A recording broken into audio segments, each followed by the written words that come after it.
How do you enter the room? I asked that question in the last video, making it clear that we as women, mothers, are the architect, we are the thermometer, we dictate how the temperature of our home is, whether or not it is conscious or unconscious. And in this video, I want to talk about how did my kids and I come up with a routine of when I put my finger up, they know that mommy needs a moment. That is a moment to compose myself. That is a moment to finish up a call. But we made sure we instituted that because it is important to take kids along with us as we experience this motherhood, because sometimes we are doing all the work and the kids are the beneficiary of it, but they are not going along with the process. They don't know why things are how they are. And so I don't want to say, you need to dump how you are feeling on your kids, but you need to be strategic in how you are providing the information in kid-sized bites where they can digest it and help you as you go along. Because it is not only that we are telling kids you need to just be quiet and you need to go in the other room. Give them the why behind the discussion or the command. So how it came about is that I did not take work home. And if I came inside the home and my phone rang and I chose to answer the call, I also need my kids to be aware that I will not be present for them during this call. And I also wanted their assistance by them being quiet or going into another room. So I came up with just the finger, just put up the finger. One finger, and that communicated to them, mommy need a moment.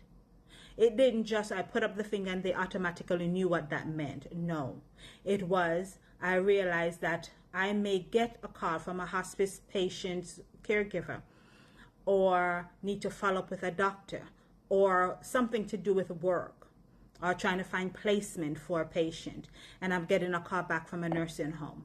And it is important that I take the call, but it is equally important that my kids know the reason why I'm taking the call. Because after all, once I enter my house, I am on their time. So if I'm giving their time to somebody else, I needed to, for better word or not, justify the reason why I'm not present with them. So I sat my kids down and I say, if you see mommy put this one finger up, that means I need for you to be quiet, and I need for you to either go read, go do a puzzle, go play on your piano in a different room. And then as we went on and on, that's what we do. And so if I do this, they don't need to ask me because we have put it in place. And anything you do repeatedly becomes an habit. And so when I say you set the temperature, you set the mood of the room, that's one way you set it. Because if you're coming through the house and you did all of the, I do it in my garage where I center myself and I talk myself through that I am leaving work outside and now I'm entering into my space, my sanctuary. But say the sanctuary get invaded by the work, there needs to be still a calm and a method of how for it not to take over your entire world. And that's one way. I think when we try to shield kids from the fact that mommy is feeling sad or mommy is not having a good day, we make them unable to regulate their own emotion because we take that privilege from them to witness us walk through difficult moments. So I would invite you not only to download the PDF, free PDF about how do you enter your room, how do you create your room, your sanctuary. It's in the workbook. Complete it, look at it, review it, and then identify how are you doing it. How, if work infiltrates your world, in your home with your kids, how do you handle it? How do you prevent yourself from snapping at your kids because you're having a tough moment? Do they have the tools to recognize, okay, mommy is having a hard moment, let us give her some space, and then you come back and you all have a discussion. I would encourage that is something you implement. If not already, implement a method of how you are talking to your kids about knowing when mommy's not feeling like 100%. Like I said, I don't think we should shield kids from it, but we shouldn't also overwhelm them with adult conversation. But we give them enough so they can understand, if mommy looks this way, if mommy do this, that means mommy need a moment. And then this is our response. And I think if we start doing it now, we can leave them a legacy of knowing how to regulate their own emotion, because they have witnessed us regulate our emotion. And this doesn't necessarily have to be just when you enter your house. This can be anything, any situation. Have you formulated a plan of how you teach your kids about emotional regulation from an adult? It's not about, if Susie took your toy, you must, go tell the teacher. But if Susie took your toy, hit you, and then the teacher believed that you were the one who did something, how do you handle that in your own body? And I think when we come home from a stressful day and we can say to our kids, we're having a moment, our mommy's not feeling well right now, our mommy's feeling a bit upset, this is what I want you to do. And then go back and let them know, some days will be difficult for me as it may be difficult for you at school. You are teaching them while being the example to them of how to deal with it.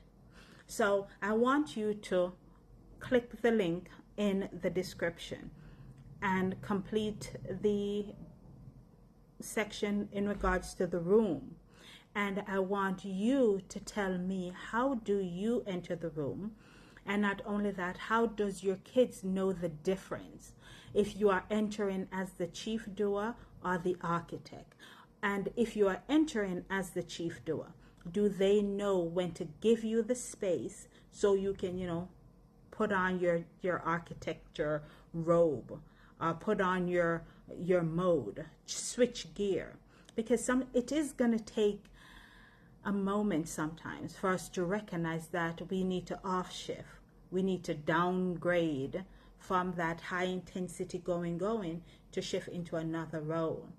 And so when we teach kids how to recognize another person's emotion and not to take it on, but to give them the space to do it in a constructive way and a calm way, they then know how to then, when they are in a mood, they're in an emotion that they need some breathing space, they too can learn from what you taught them. When they're on the playground, they can say, if I say, give me a moment to their friends, and they tell them, their friends, if I say this, that means I need a moment. If I say one moment, that means I need some space by myself. So when we do that, it not only equip our kids to deal with our emotions, because they too need to learn how to deal with familiar emotion and how to recognize the difference, but it gives them the tool of how to do the same at school, at church, on the playground, because you have not shielded them so much where they are incapable of recognizing human emotion. Because sadness, feeling frustrated, feeling angry, it's a human emotion. What you do with it, how you walk through it, is different. So I want you to comment in the comment section and tell me, how do you do this? And I want you to like and subscribe, and again, click the description. In the description, there's a free downloadable PDF about the workbook and talking about the room.